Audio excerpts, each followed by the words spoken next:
সাজাবো যতনের আজ দ্বিতীয় পর্ব।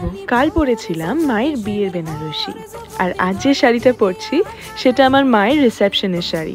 মায়ের ওয়ার্ড্রপ থেকে এক একদিন এক একটা শাড়ি বের করছি আর নিজেকে আমার মতন করে সেই শাড়িতে সাজিয়ে তুলছি। আগেকার বেনারসিগুলো বড্ড ভারী, তাই একা ম্যানেজ করতে একদমই পারছিলাম না।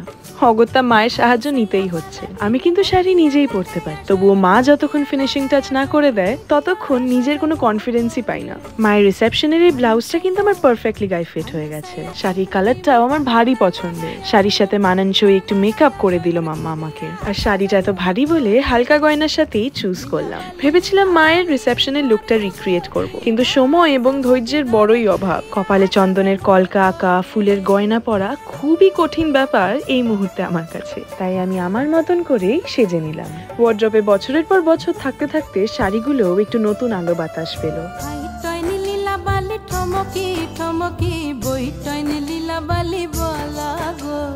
না জানু কোন তামসে লীলা বালি, না জানু কোন ঈর্ষে লীলা বালি, কোন কোন সদা